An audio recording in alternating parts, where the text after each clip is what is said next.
হযরত আমর ইবনুল আস রাদিয়াল্লাহু তাআলা আনহুর সন্তান ডাক দিয়ে বলে, বাবা আমার, আপনি এভাবে কান্না কেন করছেন? আলা বাশশারাকা রাসূলুল্লাহ সাল্লাল্লাহু আলাইহি ওয়াসাল্লাম বিকাদা, আলা বাশশারাকা রাসূলুল্লাহ সাল্লাল্লাহু আলাইহি ওয়াসাল্লাম বিকাদা। হে আমার বাবা, আপনি কান্না কেন করছেন? আল্লাহর নবী সরকারে দুজাহান রাহমাতুল লিল আলামিনকে আপনাকে এমন এমন সুসংবাদ দিয়ে যান নাই জান্নাতের ব্যাপারে। আল্লাহর নবীকে আপনাকে সুসংবাদ দিয়ে যান নাই, আপনি কান্না কেন করছেন? আপনার তো কান্না করার কথা না, আপনার তো কান্না করার কথা না। আপনার কিসের ভয়? কেন কাঁদেন? আল্লাহর নবী তো আপনাকে জান্নাতের সুসংবাদ দিয়ে গেছেন, কেন কাঁদেন আপনি? কান্নার কারণ কি? হযরত আমর ইবনুল আস এবার উত্তর দেন। হযরত আমর ইবনুল আস এবার ডাক দেয়া বলেন, হে আমার কলিজার টুকরা সন্তান, আমার কান্নার কারণ শোনো। আমার জীবনের তিনটা পর্যায়, আমার জীবনের তিনটা স্তর। আমার জীবনের এক নাম্বার স্তর হলো আমি মুসলমান ছিলাম না, আমি কাফের ছিলাম। মুহাম্মদ সাল্লাল্লাহু আলাইহি ওয়াসাল্লামকে আমি দেখতে পারতাম না। মুহাম্মদ সাল্লাল্লাহু আলাইহি ওয়াসাল্লাম আমার কাছে সবচাইতে অপছন্দের মানুষ ছিলেন। মাঝে মধ্যে মন চাইতো মুহাম্মদকে হত্যা করে ফেলি, মাঝে মধ্যে মন চাইতো মুহাম্মদকে এই পৃথিবী থেকে চিরবিদায় দিয়ে দেই। হে আমার কলেজার টুকরা সন্তান, এটা হলো আমার জীবনের এক নাম্বার স্তর। ওই সময় যদি আমি মারা যেতাম তাহলে আমি নিশ্চিত জাহান্নামী হয়ে যেতাম। এটা হলো আমার জীবনের এক নাম্বার স্তর, আমি তো মরি নাই। এবার আমার জীবনের দুই নাম্বার স্তর শুনো, আমার জীবনের দুই নাম্বার পর্যায়টা শোনো। আস্তে আস্তে মুহাম্মদ সাল্লাল্লাহু আলাইহি ওয়াসাল্লাম আমার কাছে ভালো লাগতে লাগলেন। মুহাম্মদ সাল্লাল্লাহু আলাইহি ওয়াসাল্লাম আমার কাছে পছন্দের মানুষ হতে লাগলেন। আমি মুহাম্মদকে ভালোবাসতে লাগলাম। মুসলমানরা আমার কাছে পছন্দের মানুষ মনে হতে লাগলো। ইসলাম ধর্ম আমার কাছে ভালো মনে হতে লাগলো। এবার আমি ইচ্ছা পোষণ করলাম, আমি নবীজির কাছে যায়া আমি কালিমা পড়ে মুসলমান হয়ে যাব। বলুন সুবহানাল্লাহ। হে আমার কলিজার টুকরা সন্তান, আমি আমার মুহাম্মদ আরবির দরবারে গেলাম। আল্লাহর নবীকে যায় বললাম, ইয়া রাসূলুল্লাহ, ইয়া হাবিবাল্লাহ, আমি আপনার দরবারে আসছি মুসলমান হওয়ার জন্য। উবসুতি আমিনাকা ফালা উবাইয়াকা ইয়া রাসূলুল্লাহ, আপনার ডান হাতটা বাড়ায় দেন, আমি আপনার হাতের মধ্যে হাত রেখে কালিমা পড়ে মুসলমান হতে চাই। আল্লাহু ওয়াহদাহু লা শারীকা লা ونشهد أن سيدنا وسندنا وحبيبنا وحبيب ربنا وطبيبنا وطبيب قلوبنا ومولانا محمدا عبده ورسوله أرسله الله تعالى إلى الناس كافة بشيرا ونذيرا وداعيا إلى الله بإذنه وسراجا وقمرا منيرا. أما بعد فقد قال الله تبارك وتعالى في كلامه المجيد وفي فرقانه الحميد أعوذ بالله من الشيطان الرجيم بسم الله الرحمن الرحيم وأما من خاف مقام ربه ونهى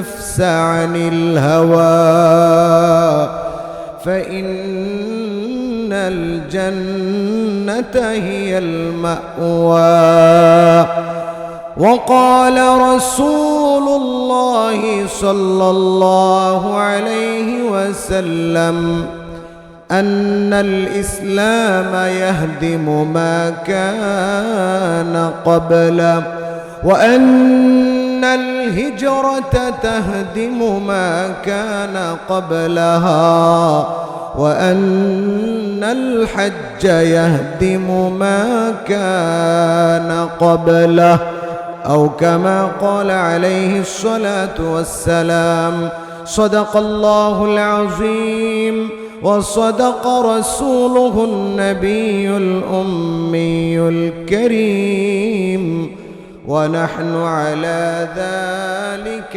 لمن الشاهدين والشاكرين والحمد لله رب العالمين کرو مہربانی تم کرو مہربانی تم اہل زمین پر خدا مہربان ہوگا عرش بڑی پر نشا پلا کر گرانا تو نشا پلا کر گرانا تو سب کو آتا ہے نشا پلا کر گرانا تو سب کو آتا ہے مزہ تو تب ہے کہ گرتوں کو تھام لے ساقی اللهم صل على سيدنا ومولانا محمد وعلى آله وأصحابه وبارك وسلم আজকের ইসলামী ওয়াজ মাহফিলের শ্রদ্ধাভাজন সভাপতি উপস্থিত মুআজ্জাজ মুকাররম উলামায়ে কেরাম আমার সামনে উপবিষ্ট পিতৃতুল্য মুরব্বিয়ানে আযম অত্র এলাকার আমার কলিজার টুকরা যুবক ভাইয়েরা স্নেহের ছোট ভাইয়েরা পর্দার আড়ালে অবস্থানরতা আমার অত্যন্ত শ্রদ্ধেয়া মা ও বোনেরা আল্লাহ রাব্বুল ইজ্জত ওয়াল জালালের আলী শান দরবারে অসংখ্য অগণিত শুকর যে রব্বুল আলামিন অত্যন্ত দয়া করে মহব্বত করে ভালোবেসে আমাদেরকে আজকের ওয়াজ মাহফিলে দামি একটি মজলিসে কোরআনের মজলিসে উলামায়ে কেরামের মজলিসে আল্লাহ তাআলার ঘরে আসার বসার তৌফিক দান করেছেন এজন্য সকলেই সেই মহান মনিবের দরবারে শুকরিয়া জ্ঞাপন করে অত্যন্ত মহব্বতের সাথে পড়ি আলহামদুলিল্লাহ। মুহতারাম হাজরিন, আমি আপনাদের সম্মুখে পবিত্র কালামুল্লাহ থেকে একটি আয়াতে কারিমা তিলাওয়াত করেছি। নবী করিম সাল্লাল্লাহু আলাইহি ওয়াসাল্লামের হাদিসের ভান্ডার থেকে একটি হাদিসের অংশ বিশেষ তিলাওয়াত করেছি, পাঠ করেছি। যদি রব্বুল আলামিন তৌফিক দান করেন তাহলে উক্ত আয়াত এবং হাদিসের আলোকে সংক্ষিপ্ত আকারে কিছু কথা বলে আপনাদের সাথে দোয়া করে বিদায় নেব ইনশাআল্লাহ। মুহতারাম হাজরিন, আমার পূর্বে অনেক চমৎকার আলোচনা হয়েছে। আমি যাদের আলোচনা শুনেছি অনেক চমৎকার চমৎকার আলোচনা উলামায়ে কেরাম করেছেন। বিশেষ করে আমার পূর্বে যিনি আলোচনা করেছেন বাংলাদেশের প্রখ্যাত মুফাসসির দাঈ ইলা সুন্নাহ, আমার অত্যন্ত মহব্বতের কলিজার টুকরা ভাই হযরতুল আল্লাম হযরত মাওলানা মুফতি ইনআমুল হক আইয়ুবী দামাত বারাকাতুহুম অত্যন্ত চমৎকার সুললিত কণ্ঠে আপনাদেরকে আলোচনা শুনিয়েছেন। তার পূর্বে আপনাদের সকলের পরিচিত, আমাদের সকলের পরিচিত প্রখ্যাত আলেমে দ্বীন মুফতি আব্দুল হক হাফিজাহুল্লাহ শ্যামগঞ্জ বড় মসজিদের সম্মানিত ইমাম ও খতিব সাহেব অত্যন্ত চমৎকার আলোচনা করেছেন। এইভাবে অনেক ওলামাই কেরামের আলোচনা আপনারা শুনেছেন। এখন প্রায় 11:30 বাজে। আলোচনা শুনতে শুনতে আপনাদের চোখের মধ্যে ঘুম চলে আসছে, শরীরের মধ্যে ক্লান্তি চলে আসছে, আপনাদের শরীরের মধ্যে ব্যথা, পায়ের মধ্যে ব্যথা চলে আসছে, আমি বুঝতে পারছি। এই জন্য আপনাদের কষ্ট হচ্ছে। আমি লম্বা কোনো আলোচনার দিকে যাব না। আমি যেহেতু অনেক দূর থেকে আসছি, সেই টঙ্গী থেকে এসেছি, এই জন্য অল্প কথা না বললেও নয়। এই জন্য সামান্য কিছু কথা আমি আমার নিজের উপকারের জন্য, এরপরে যদি আল্লাহ তাআলা চান তাহলে আপনাদের উপকারার্থে আমি 2-4টি কথা ভাঙ্গা ভাঙ্গা বলে আপনাদের থেকে দোয়া চেয়ে বিদায় নেব ইনশাআল্লাহ। মোহতারাম হাজরিন, আজকে সারা পৃথিবীর মধ্যে গুনাহ দিয়ে সাইলাব, সর্বত্র গুনাহ আর গুনাহ। কাফেররা যেমন গুনাহ করছে, ইহুদিরা যেমন গুনাহ করছে, নাসারারা যেমন গুনাহ করছে, অন্যান্য মুনাফিকরা এবং বিধর্মীরা যেভাবে গুনাহ করছে, তাদের পাশাপাশি আমরা মুসলমানরাও আজকে গুনার মধ্যে লিপ্ত। কোথাও গুনাহ ছাড়া কোনো পরিবেশ নাই, সব জায়গায় গুনার পরিবেশ। কথা বলেন ঠিক কিনা? সব জায়গায় গুনার পরিবেশ। এর কারণ কি? এর কারণ হলো আমাদের দিল থেকে আল্লাহর ভয় দিন দিন উঠে যাচ্ছে। আল্লাহ তাআলার ভয় মানুষদের অন্তর থেকে উঠে যাচ্ছে, মুসলমানদের অন্তর থেকে আল্লাহর ভয় উঠে যাচ্ছে। আরে কাফেরদের কথা, বিধর্মীদের কথা কি বলবো?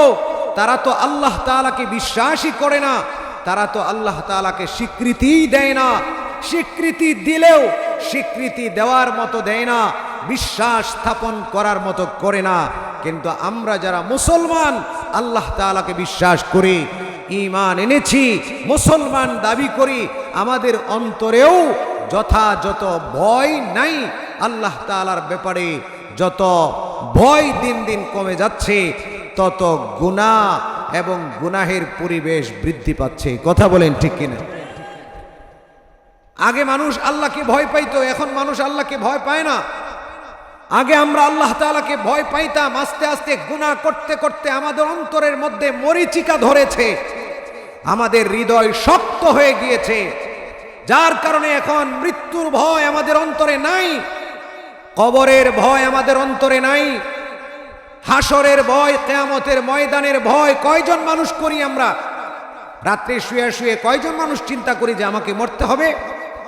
কয়জন মানুষ চিন্তা করি যে আমাকে কবরে শুইতে হবে? যে অন্ধকার কবরে আমার মা, আমার বাবা, আমার সন্তান, আমার স্ত্রী, আমার কেউ থাকবে না। যে অন্ধকার কবরে আমার সঙ্গী সাথী কেউ থাকবে না। যে অন্ধকার কবরে সাপ বিচ্ছু থাকবে। যে অন্ধকার কবরে জাহান্নামের গরম বাতাস থাকবে। যে অন্ধকার কবরে মাটির ভয়াবহতা, ভয়াবহ রূপ দেখা দিবে। যে অন্ধকার কবরে আমার নেক আমল ছাড়া আর কেউ যাবে না। সে অন্ধকার কবরের ব্যাপারে কয়জন মানুষ শুয়ে শুয়ে চিন্তা করি? কয়জন মানুষ চিন্তা করি? আমাকে কিয়ামতের ময়দানে আল্লাহর সামনে দাঁড়াতে হবে, আল্লাহর সামনে আমার সব কিছুর হিসাব দিতে হবে। কয়জন মানুষ চিন্তা করি? কয়জন মানুষ চিন্তা করি যে আমি যে আমল করছি, আমি যে গুনাহ করছি, এই গুনার কারণে জাহান্নামের ভয়াবহ আগুনে আমাকে জ্বলে পুড়ে সারকার হয়ে যেতে হবে। অনন্ত অসীম কাল, যার শুরু আছে শেষ নাই, সেই সময় আমাকে জ্বলতে হবে আগুনের মধ্যে। দুনিয়ার আগুনের চাইতে 70 গুণ বেশি তেজি আগুনের মধ্যে আমাকে জ্বলতে হবে।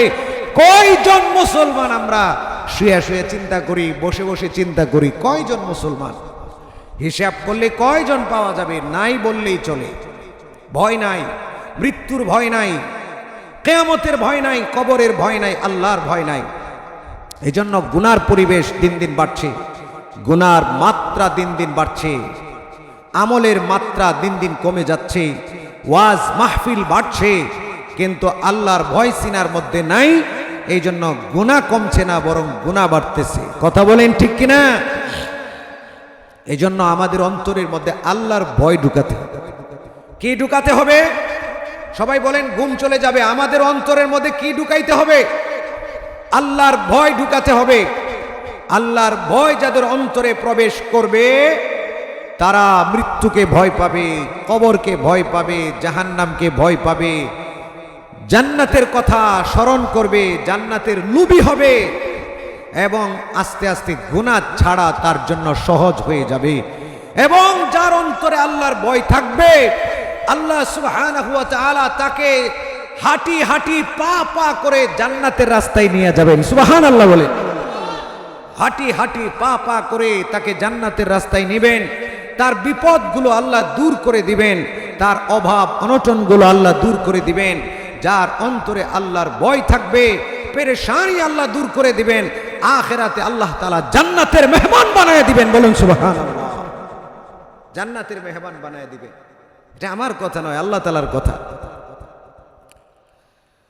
আল্লাহ রাব্বুল আলামিন পবিত্র কুরআনুল কারীমের মধ্যে ডাক দিয়ে বলেন, ওয়া আম্মা মান খাফা মাকামা রাব্বিহি ওয়া নাহান নাফসা আনিল হাওয়া ফাইন্নাল জান্নাতা হিয়াল মাওয়া। আল্লাহ রাব্বুল আলামিন ডাক দিয়ে বলেন, যারা আল্লাহ তাআলার মাকামটাকে ভয় করবে, আল্লাহ রাব্বুল আলামিনকে ভয় করবে, আল্লাহর সামনে দাঁড়ানোটাকে ভয় করবে, কিয়ামতের ময়দানে আল্লাহর সামনে দাঁড়াতে হবে কি দাঁড়াতে হবে না? বলেন, কিয়ামতের ময়দানে আল্লাহর সামনে দাঁড়াতে হবে কিনা? আল্লাহর সামনে হিসাব দেওয়া লাগবে কিনা?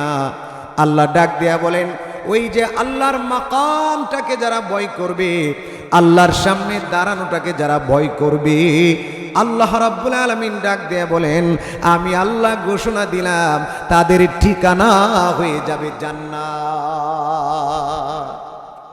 তাদের ঠিকানা হয়ে যাবে জান্নাত। আমি আল্লাহ তাদেরকে জান্নাত দিব যারা আমাকে ভয় পাবে। কে বলছেন? আল্লাহ বলছেন। আল্লাহ রাব্বুল আলামিন অন্য আয়াতের মধ্যে ডাক দিয়ে বলেন, সূরাতুর রহমান, আল্লাহ বলেন, ওয়া আম্মা মান খাফা মাকামা রাব্বিহি জান্নাতান। আল্লাহ রাব্বুল আলামিন ডাক দিয়ে বলেন, যারা আমি আল্লাহর মাকামটাকে ভয় করবে, আমি আল্লাহর অস্তিত্বটাকে ভয় করবে, আমি আল্লাহর সামনে দাঁড়ানোটাকে ভয় করবে, আমি আল্লাহ ঘোষণা দিলাম ওই বান্দার জন্য আমি আল্লাহ একটা জান্নাত নয়, আমি আল্লাহ ওই বান্দার জন্য ডাবল জান্নাত, দুইটা জান্নাতের ব্যবস্থা করলাম। একটা জান্নাত নয়, ডাবল জান্নাত, জান্নাতান। যারা আল্লাহকে ভয় করবে, আল্লাহ তাদেরকে ডাবল জান্নাত দিবেন। সুবহানাল্লাহ। ডাবল জান্নাত দিবেন মানে জান্নাতে ডাবল পুরস্কার দান করবেন। সুবহানাল্লাহ। কিন্তু আমাদের অন্তরে কি আল্লাহর ভয় আছে? একটু নিজেকে প্রশ্ন করি। নাই। আমি আমার কথা বলছি, যেমন ভয় থাকার দরকার ছিল, তেমন ভয় আমার অন্তরে নাই। আমাদের অন্তরে আল্লাহর ব্যাপারে যেমন ভয় থাকার দরকার ছিল, তেমন ভয় নাই। এই জন্য আল্লাহর ভয় অন্তরে ঢুকাতে হবে। সাহাবীদের অন্তরে আল্লাহর ভয় ছিল, যেমন ভয় থাকার দরকার তেমন ভয় ছিল। হযরত আবু বকর সিদ্দিক রাদিয়াল্লাহু তাআলা আনহু জান্নাতের সার্টিফিকেট প্রাপ্ত মানুষ। সর্বপ্রথম হযরত আবু বকর জান্নাতে যাবেন। নবীজি সুসংবাদ দিয়েছেন, আবু বকর ফিল জান্নাহ, উমর ফিল জান্নাহ, উসমান ফিল জান্নাহ, আলী ফিল জান্নাহ। এইভাবে নাম বলে বলে নবীজি জান্নাতের সুসংবাদ দিয়েছেন। এরপরেও হযরত আবু বকর জাহান্নামের ভয়ে কান্না করেন, আল্লাহর ভয়ে কান্না করেন। সাহাবীদের অন্তরে আল্লাহর ভয় ছিল, আমাদের অন্তরে আল্লাহর ভয় নাই। একজন সাহাবী নাম হলো আমর ইবনুল আস রাদিয়াল্লাহু তাআলা আনহু। মিশরের গভর্নর ছিলেন 10 বছর। নবীজির অনেক পছন্দের মহব্বতের সাহাবী ছিলেন। হযরত আমর ইবনুল আস রাদিয়াল্লাহু তাআলা আনহু, আমর ইবনুল আসের যখন মৃত্যুর সময় হয়ে গেল, মুসলিম শরীফের হাদিস, আমর ইবনুল আসকে দেখার জন্য সঙ্গী সাথীরা ঘরের ভিতরে ঢুকলো, গিয়া দেখে আমর ইবনুল আস ঘরের দেওয়ালের দিকে ফিরে কান্না করেন। সামনে মানুষ বসা, মানুষের সামনে চোখ মানুষের দিকে করে কাঁদেন না, চোখটাকে চেহারাটাকে অন্যদিকে ফিরায়া এইভাবে মানুষ থেকে আড়াল হইয়া কান্না করেন, যেন কান্না মানুষ দেখতে না পারে, মানুষ যেন কান্না দেখতে না পারে, এজন্য কান্না করছেন মৃত্যুর আগ মুহূর্তে। কলিজার টুকরা সন্তান ডাক দিয়ে বলে, বাবা আপনি এভাবে কান্না কেন করছেন? হযরত আমর ইবনুল আস রাদিয়াল্লাহু তাআলা আনহুর সন্তান ডাক দিয়ে বলে, বাবা আমার, আপনি এভাবে কান্না কেন করছেন? আলা বাশশারাকা রাসূলুল্লাহ সাল্লাল্লাহু আলাইহি ওয়াসাল্লাম বিকাদা, আলা বাশশারাকা রাসূলুল্লাহ সাল্লাল্লাহু আলাইহি ওয়াসাল্লাম বিকাদা। হে আমার বাবা, আপনি কান্না কেন করছেন? আল্লাহর নবী সরকারে দুজাহান রাহমাতুল লিল আলামিনকে আপনাকে এমন এমন সুসংবাদ দিয়া যান নাই জান্নাতের ব্যাপারে, আল্লাহর নবীকে আপনাকে সুসংবাদ দিয়া যান নাই, আপনি কান্না কেন করছেন? আপনার তো কান্না করার কথা না, আপনার তো কান্না করার কথা না, আপনার কিসের ভয়? কেন কাঁদেন? আল্লাহর নবী তো আপনাকে জান্নাতের সুসংবাদ দিয়ে গেছেন, কেন কাঁদেন আপনি? কান্নার কারণ কি? হযরত আমর ইবনুল আস এবার উত্তর দেন। হযরত আমর ইবনুল আস এবার ডাক দেয়া বলেন, হে আমার কলিজার টুকরা সন্তান, আমার কান্নার কারণ শোনো। আমার জীবনের তিনটা পর্যায়, আমার জীবনের তিনটা স্তর। আমার জীবনের এক নাম্বার স্তর হলো, আমি মুসলমান ছিলাম না, আমি কাফের ছিলাম, মুহাম্মদ সাল্লাল্লাহু আলাইহি ওয়াসাল্লামকে আমি দেখতে পারতাম না, মুহাম্মদ সাল্লাল্লাহু আলাইহি ওয়াসাল্লাম আমার কাছে সবচাইতে অপছন্দের মানুষ ছিলেন। মাঝে মধ্যে মন চাইতো মুহাম্মদকে হত্যা করে ফেলি, মাঝে মধ্যে মন চাইতো মুহাম্মদকে এই পৃথিবী থেকে চিরবিদায় দিয়ে দেই। হে আমার কলেজার টুকরা সন্তান, এটা হলো আমার জীবনের এক নাম্বার স্তর। ওই সময় যদি আমি মারা যেতাম, তাহলে আমি নিশ্চিত জাহান্নামী হয়ে যেতাম। এটা হলো আমার জীবনের এক নাম্বার স্তর, আমি তো মরি নাই। এবার আমার জীবনের দুই নাম্বার স্তর শোনো, আমার জীবনের দুই নাম্বার পর্যায়টা শোনো। আস্তে আস্তে মুহাম্মদ সাল্লাল্লাহু আলাইহি ওয়াসাল্লাম আমার কাছে ভালো লাগতে লাগলেন, মুহাম্মদ সাল্লাল্লাহু আলাইহি ওয়াসাল্লাম আমার কাছে পছন্দের মানুষ হতে লাগলেন। আমি মুহাম্মদকে ভালোবাসতে লাগলাম, মুসলমানরা আমার কাছে পছন্দের মানুষ মনে হতে লাগলো, ইসলাম ধর্ম আমার কাছে ভালো মনে হতে লাগলো। এবার আমি ইচ্ছা পোষণ করলাম, আমি নবীজির কাছে যায়া আমি কালিমা পড়ে মুসলমান হয়ে যাব। বলুন সুবহানাল্লাহ। হে আমার কলিজার টুকরা সন্তান, আমি আমার মুহাম্মদ আরবির দরবারে গেলাম, আল্লাহর নবীকে যায় বললাম, ইয়া রাসূলুল্লাহ, ইয়া হাবিবাল্লাহ, আমি আপনার দরবারে আসছি মুসলমান হওয়ার জন্য। উবসুতি আমিনাকা ফালা উবাইয়াকা ইয়া রাসূলুল্লাহ, আপনার ডান হাতটা বাড়ায় দেন, আমি আপনার হাতের মধ্যে হাত রাইখা কালিমা পড়ে মুসলমান হতে চাই। আল্লাহর নবী হাত বাড়ায় দিলেন আমর ইবনুল আসকে মুসলমান বানানোর জন্য। এবার হযরত আমর ইবনুল আস হাত বাড়ালেন না, হাতটাকে গুটায় নিলেন। আল্লাহর নবী ডাক দেয়া বলে, আমর ইবনুল আস, তুমি তো বললা মুসলমান হইবা, হাত বাড়াইতে বললা, আমি মুহাম্মদ হাত বাড়াইলাম, কিন্তু তুমি হাতটাকে গুটায়া নিলা, কারণটা কি? তোমার হাতটাকে তুমি সরায়া নিলা, কারণটা কি?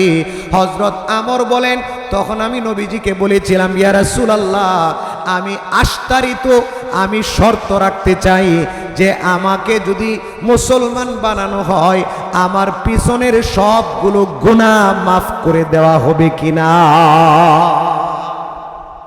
ইয়া রাসূলুল্লাহ, আমি তো ভেবেছিলাম মুসলমান হইব, কিন্তু আমার মনের মধ্যে একটা কথা জাগ্রত হয়েছে। কি কথা?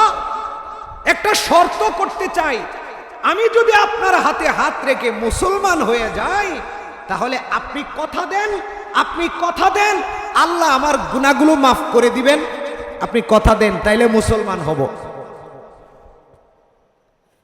তখন আল্লাহর নবী ডাক দিয়া বলে, ইয়া আমর, আমা আলিমতা আন্নাল ইসলাম ইয়াহদিমু মা কানা ক্বাবলাহ ওয়া আন্নাল হিজরাতা তাহদিমু মা কানা ক্বাবলাহা ওয়া আন্নাল হজ্জা ইয়াহদিমু মা কানা ক্বাবলা। আল্লাহর নবী ডাক দেয়া বলে, হে আমর, তোমার বাইনা করা লাগবে না, শর্ত করা লাগবে না। তুমি কি জানো না ইসলাম ধর্ম গ্রহণ করলে আল্লাহ সব গুনাহ মাফ করে দেয়?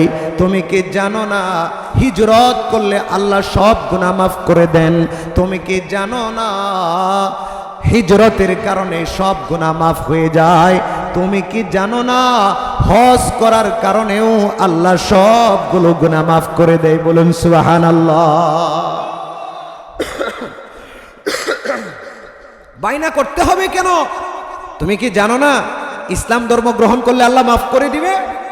তুমি কি জানো না হজের কারণে গুনাহ মাফ হয়ে যায়? তুমি কি জানো না হিজরতের কারণে গুনাহ মাফ হয়ে যায়? বাইনা করতে হবে কেন? এবার হযরত আমর নবীজির হাতে হাত রেখে কালিমা পড়ে মুসলমান হয়ে গেলেন।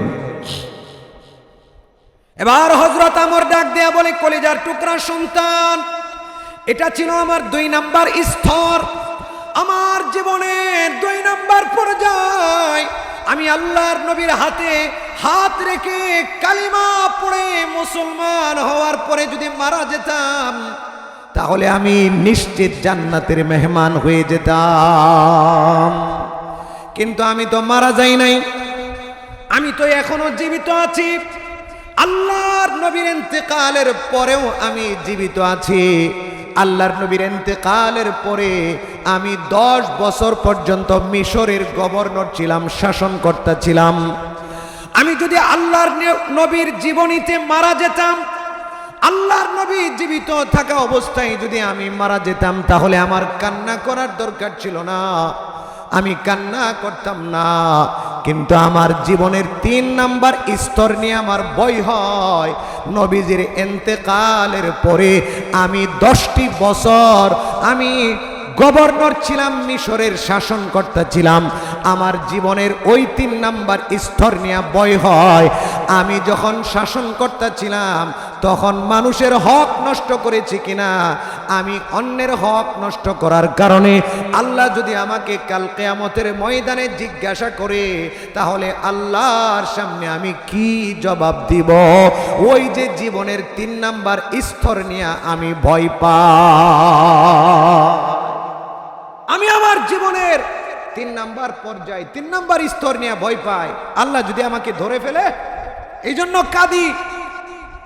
হযরত আমরের মতো দামি সাহাবী, বড় সাহাবী কান্না করে, জাহান্নামের ভয়ে কান্না করে, আল্লাহর ভয়ে কান্না করে। আর হতভাগা মুসলমান আমরা সারাটা জীবন গুনার মাধ্যমে কাটিয়ে দিলাম, সারাটা জীবন নাফরমানির মধ্যে কাটিয়ে দিলাম, সারাটা জীবন বেনামাজি হিসাবে কাটিয়ে দিলাম, সারাটা জীবন নাফরমানি আর আল্লাহর অবাধ্যতা করে কাটিয়ে দিলাম। এরপরেও আমাদের মৃত্যুর ভয় হয় না, কিয়ামতের ময়দানের ভয় হয় না। কথা বলেন ঠিক কিনা? আমরা হলাম হতভাগা মুসলমান। এজন্য আল্লাহর ভয় অন্তরে ঢুকাতে হবে, আল্লাহর মাকামটাকে ভয় করতে হবে, আল্লাহর সামনে দাঁড়ানোটাকে ভয় করতে হবে। সাহাবাই কেরাম যেভাবে আল্লাহকে ভয় করেছেন, আরেকজন সাহাবী যাকে আবু আব্দুল্লাহ বলা হয়, বড় সাহাবী আবু আব্দুল্লাহ, মিশকাত শরীফের মধ্যে হাদিস আসছে, এ আবু আব্দুল্লাহ মৃত্যুর আগ মুহূর্তে তার সঙ্গী সাথীরা দেখার